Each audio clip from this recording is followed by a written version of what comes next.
Seigneur Mutin, bonjour. C'est nul. C'est parti pour l'aventure. Bon allez, le moment est venu de te raconter un petit peu ce qui s'est passé. Notre voyage pour la Thaïlande a démarré pour moi sur un quai de RER dans la banlieue sud de Paris pour rejoindre l'aéroport de Roissy. J'ai pris un RER à 5h50 du matin et malgré la grève, je suis arrivé largement en avance. C'est là qu'on s'est retrouvé avec Christophe, qui lui était arrivé d'Espagne un jour plus tôt. Il y a Christophe là. Alors Christophe c'est qui? C'est Christophe. Qui ça? Il faut dire quelque chose. Je sais pas. Attention, on descend là. Qu'est-ce Là, qu'on ça, fait là, ça sent bon là. Ça sent bon. Ouais. On va où là? Là, on va au bout du couloir. D'accord. On a 2 têtes de winner pour l'instant, mais à mon avis, dans 24 heures, on n'aura pas les mêmes têtes de winner. Donc, Bon, toi tu viens d'Espagne, moi je viens de France. Voilà, donc, c'est vrai. Et là on est à Roissy. Ouais, à Roissy. Et on va à Pékin, Et ensuite à. Bangkok. Voilà. On va faire Tonight in Bangkok. Il connaît pas la Non, chanson. je chante pas trop parce qu'il fait beau là-bas. Donc, Regardez par là, c'est beau. voilà. Notre premier avion devait décoller à 12h25, arriver 10h10 plus tard à Pékin, où nous attendait une escale de 8 heures.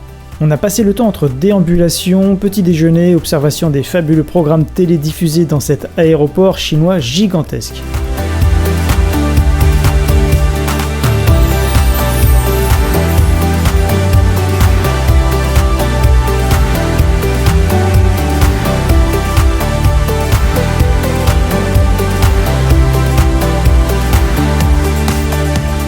Ensuite, un second vol d'environ 5h30 nous a conduits à Bangkok.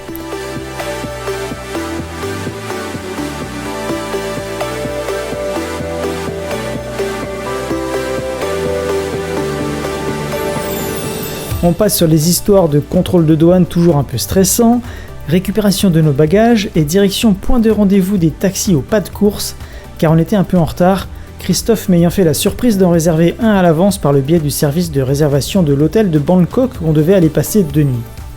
On a finalement trouvé la personne qui nous attendait et qui était chargée de gérer notre taxi. Sur la route pour l'hôtel, premier coup d'œil sur ce nouveau paysage urbain nocturne totalement dépaysant. Ça y est, on est arrivé. à l'hôtel. Enfin, Après genre 3 quarts d'heure de bouchon, mais bon on y est. on est propre. Et on n'a pas eu à payer en plus. Si. Il n'y avait pas d'arnaque. Avant. Ouais. Alors, on y va.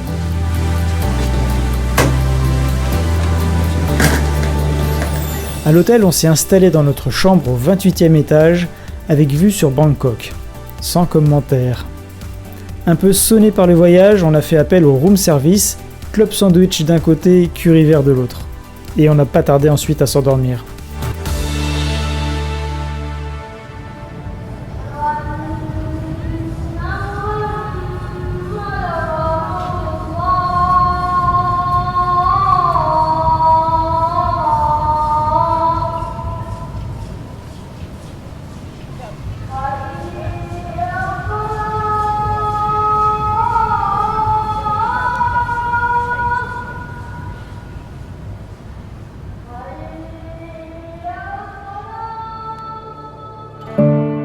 Le lendemain, on n'a pas fait grand chose à part profiter tranquillement du bar lounge et de la piscine de l'hôtel.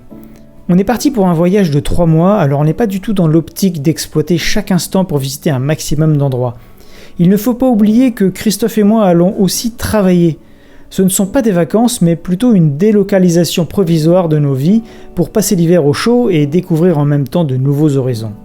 Pour ma part, je vais par exemple continuer à développer Seigneur Mutin et créer du contenu pour aider les seniors à savoir utiliser au mieux les outils modernes, à développer une activité lucrative sur le web et pourquoi pas aussi à se libérer de certains blocages qui les empêchent de vivre leurs rêves, tout ça dans le but de profiter au maximum de la vie, quel que soit son âge.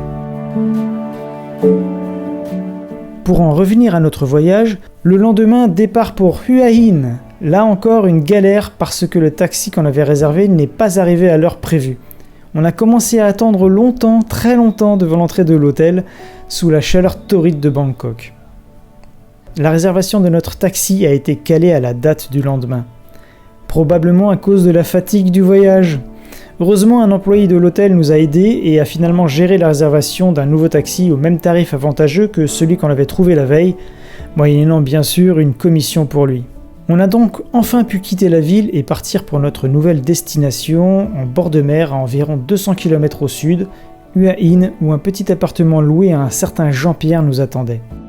Mais ça, c'est une autre histoire, et on en parlera dans la prochaine vidéo. Pour ne rien louper de la suite de nos aventures, n'oublie pas de t'abonner si ce n'est pas déjà fait.